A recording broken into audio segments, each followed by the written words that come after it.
कांत भाटिया हूं, संवाद सिंधी न्यूज़पेपर हमारी नजर न्यूज चैनल है। सर, ये आचार संहिता के जो उल्लंघन होते हैं इलेक्शंस में, देखा गया है कि कोई एक्शन नहीं होता, सिर्फ आचार संहिता उल्लंघन के केस दर्ज हो जाते हैं। तो सर, कोई आपके पास डेटा है कि लास्ट इलेक्शन में आचार संहिता उल्लंघन में क्या लीगल एक्शन लिया गया कैंडिडेट के खिलाफ? और पॉलिटिकल, एक छोटा सवाल सर, आपने कहा कि जो कैंडिडेट पैसा खर्च करता है उसका रिकॉर्ड यहाँ रखा जाएगा। क्या वो रिकॉर्ड आम पब्लिक देख सकती है कि किस कैंडिडेट ने इलेक्शन में और किस पार्टी ने कितना पैसा खर्च किया? Gentleman in the second row there, in the middle of that row, please. Sir, मैं प्रदीप कुमार, टोटल न्यूज से। सर, मेरा सवाल यह है कि आपने आपराधिक छवि वालों का जो जिक्र किया है और उसको लेकर जो एक्शन की बात की है और जो प्रचार भी करना होगा उनको 3 बार बताना, लेकिन क्या ऐसे आपराधिक छवि वाले, उनकी रोकथाम को लेकर इसके अलावा आपके पास क्या उपाय रहेगा, और अगर जानकारी नहीं मिलती तब एक्शन क्या होगा?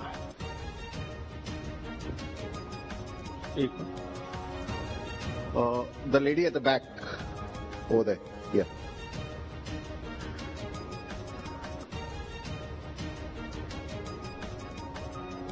Yeah, give it to the lady. Yeah.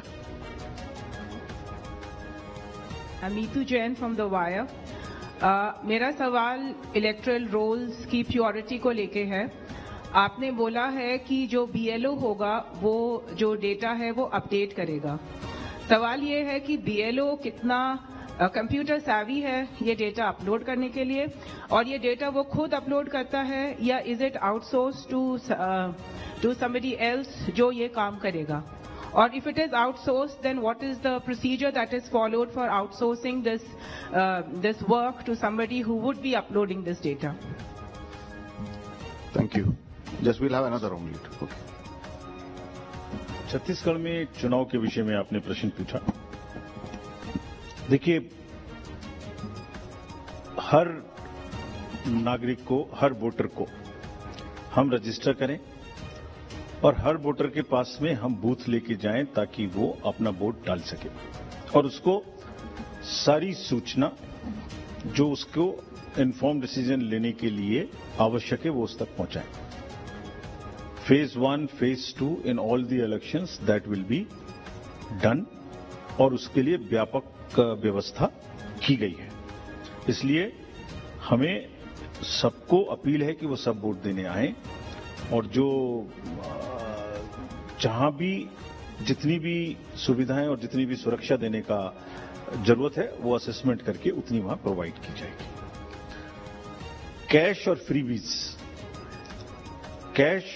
Freebies, drugs, liquor, consumable goods, ये मेनेस है। हम लोग उसके प्रति पूरी तरीके से सजग हैं। Just give U A small figure, जो अभी पीछे 6 इलेक्शंस हुए हैं उसमें अगर मैं आपको अलग से भी दिलवा दूंगा, लेकिन लगातार उनमें वृद्धि का जो प्रतिशत है, in some states it is up to 6000%, but in average it is, मैं बताता ही हूं आपको exact. Karnataka was 83 crores in 2017. First, I will speak the last election figure, then the recent. 83, which has increased to 384 crores. Tripura was 1.79 crores, increased to 45 crores. और त्रिपुरा में violence, you all remember, 0, repoll 0, and this was the kind of improvement in the seizures. So what we are trying to do is to improve the overall environment of elections, be it violence, be it freebies, be it the ease of voting for the thing, be it the improvement in the human face of the entire electoral roll, transgenders, PBTGs. So it's an overall qualitative and quantitative change in the electoral roll, also in the way elections are held. Nagaland, 4 crore to 50 crore. We used to be concentrating more on the peaceful elections which happened there. Simultaneously, this also happened. Meghalaya, 1.1 to 74 crores. All these figures we will get put on the social media also. Gujarat, 27 crores to 800 crores. We caught huge drugs factory. Similarly, in UP elections, it was caught through the seas. HP, 9 crore to 57. Uttarakhand, 6 to 18. So, likewise, in all these states, and therefore, are very strict instructions to all the enforcement agencies, and we mean business. We have told them. It is not that हमने बोला और हम बोल के उनको वापस चले आए, नहीं. Railways, airports, private airfields, private unscheduled flights, drugs, borders, national and international, both. Storage of godown in the godowns, all go by the enforcement agencies in each of these states where there could be a possibility of storage of any material of freebie. So, I think you will get to see the results and then decide for yourself as I have explained.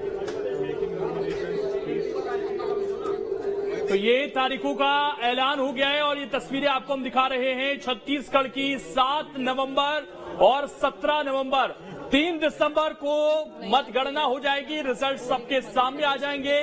2 phase में इस बार भी चुनाव हो रहा है, जैसा कि आप देख रहे हैं। मध्य प्रदेश पिछली बार की तरह एक ही चरण में चुनाव है। 17 नवंबर तारीख तय हुई है और 3 दिसंबर को यहां भी रिजल्ट सामने आ जाएंगे। 5 तारीख को पूरा इलेक्शन का जो प्रोसेस है वो खत्म हो जाएगा, लेकिन सबकी नजरें मध्य प्रदेश में होंगी 17 नवंबर और 3 दिसंबर। ध्यान रखिएगा, पिछली बार से इस बार चुनाव पहले संपन्न हो रहे हैं। पिछली बार 11 दिसंबर को रिजल्ट आया था। छत्तीसगढ़ में इस बार भी 2 चरण में चुनाव रखा गया है, जैसा कि बताया गया कि वहां सेंसिटिव इलाके हैं। 7 नवंबर और 17 नवंबर को दूसरे चरण में वहां पर वोटिंग होगी।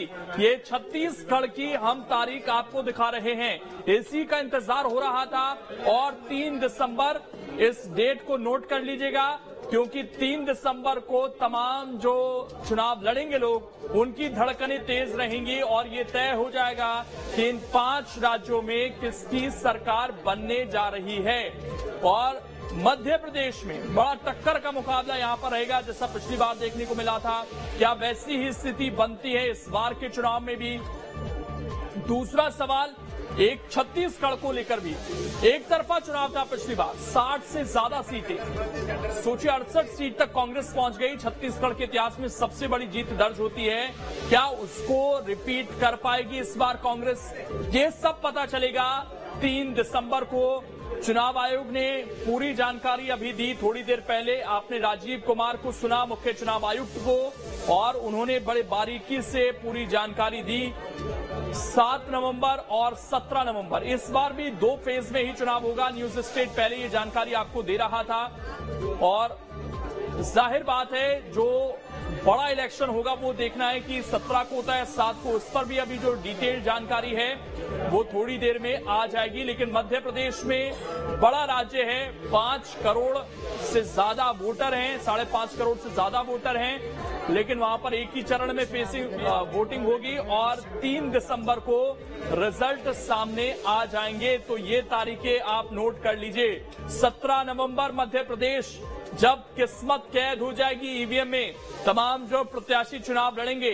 और अब ये मानकर चलिए कि चुनाव की तारीख में करीब करीब 1 महीना और 8 दिन का समय बचा है, यानी कि 40 दिन से भी कम समय है अब प्रत्याशियों को अपना प्रचार करने का। वोटिंग से 2 दिन पहले जो प्रचार है वो थम जाता है। केवल डोर टू डोर शुरू होता है प्रचार, उसमें जो अनुमति मिलती है। और पूरी व्यवस्था चुनाव आयोग की तरफ से यह है